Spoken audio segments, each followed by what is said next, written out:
You're listening to the Simplifiers podcast, where we take topics in business and in life and simplify them. Award-winning event producer and educator Mary Baird-Wilcock, CSEP, will help you break it all down, figure it out, and spark you to do the thing.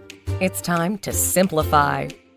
Here's your host, mentor, and undercover superhero, Mary Baird-Wilcock. Hello and welcome back to the Simplifiers podcast. Look at you shine. You found the secret to a better life. When we simplify, we thrive in every single way. And on Fridays, we release a short bonus episode highlighting a super thought of the day. These mini episodes will help you spark new ideas, new ways of thinking, or simply challenge some old beliefs that you might have.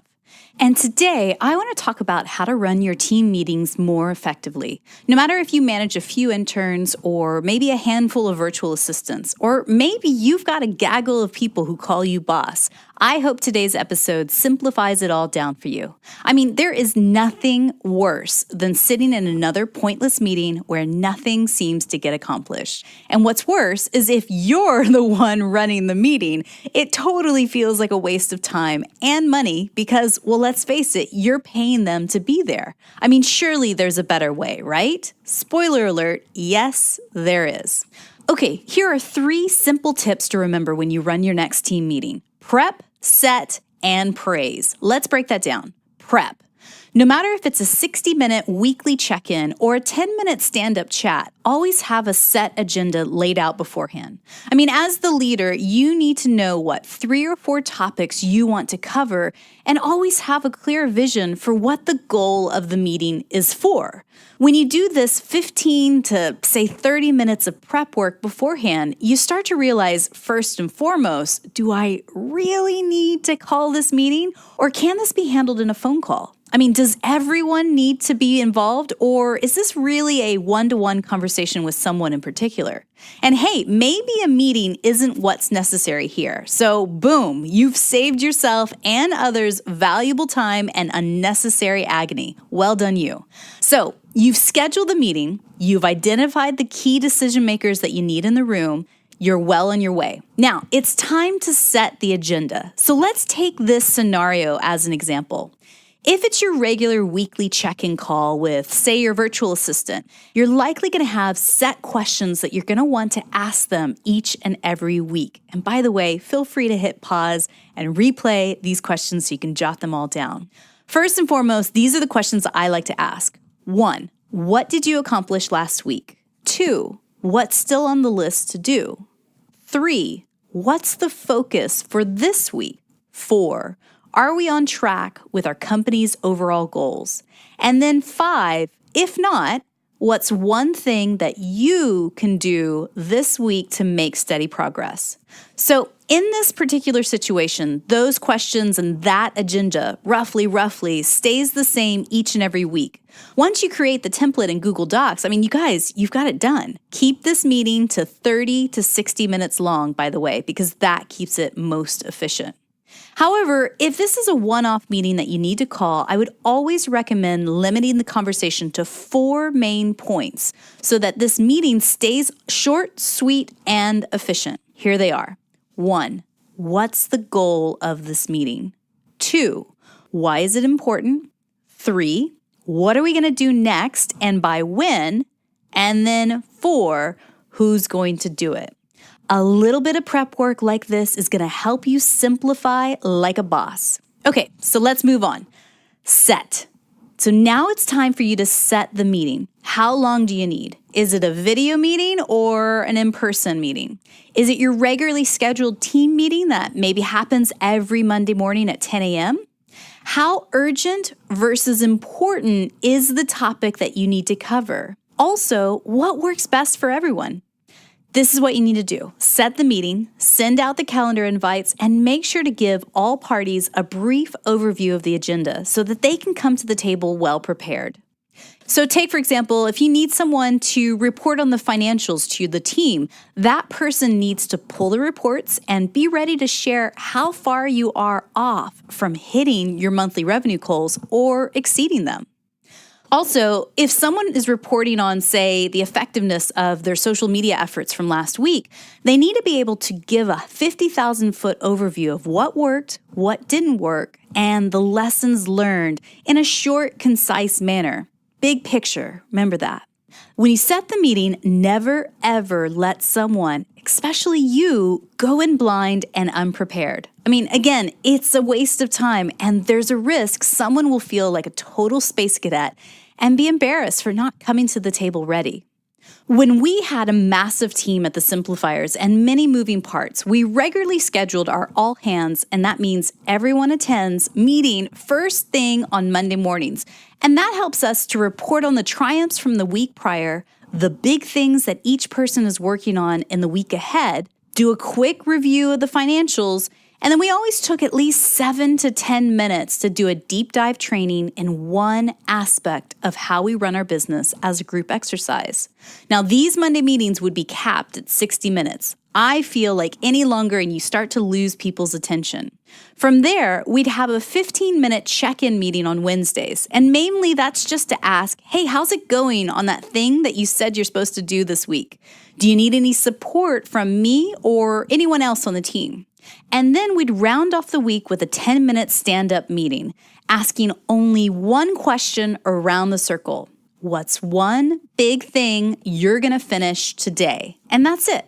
That was my secret formula to keeping my in-house team on track, feeling supported, and getting stuff done. Okay, so we talked about prep, set, and now the third step, praise. Thinking back to Dr. Paul White's episode earlier this week, this is where and how you can begin to apply the 5 languages of appreciation into your workplace. Now, you don't have to go overboard here, but make sure you point out at least one thing someone has done recently that was world-class. For example, hey Leiden, I really loved what you did with that graphic design project. Or, hey Susan, thank you so much for hitting that major deadline last Wednesday. That really saved my butt and I appreciate it. As Dr. Paul mentioned, not everyone feels appreciated by words of affirmation like those. But once you get clear on what language of appreciation they do resonate with, whether it's a high five or a small thoughtful gift like a Starbucks card, or spending a little one-to-one quality time together, or just taking a task off of their plate to ease the pressure, make sure you're clued in and doing it on a regular basis. An appreciated employee or teammate is one who sticks with you long-term and carries the torch when you're down and out. Bottom line, make sure the praise is genuine, the critique is constructive, and the expectations of what you need them to do next are clearly defined. And just one final whisper just from me to you, dear friend, come in closer. If you haven't seen the movie Office Space in a while, girl, go carve out some time and watch it. Not only will you chuckle at how totally, utterly dysfunctional this company is, you'll likely have a flashback as to why you jumped off the corporate death train and started your own business not too long ago. That's the beauty of being your own boss. You get to decide how things go. You set the tone, the pace, and get the final word in what goals you go after and which you don't. And remember, you also get the opportunity to decide how you want to run your team meetings. So ask yourself, are you an autocratic boss? Like, do this by this time, no discussion? Are you a democratic boss? Okay, I've got this idea, you guys. What do you think? Or are you more of a laissez-faire boss? Hey guys, I don't care how you do it, just get it done by the deadline. What type of leader are you? It's likely that you've got one dominant style of leading, but certain approaches work best in certain situations, so you might flow from one to the other, including how you run your team meetings.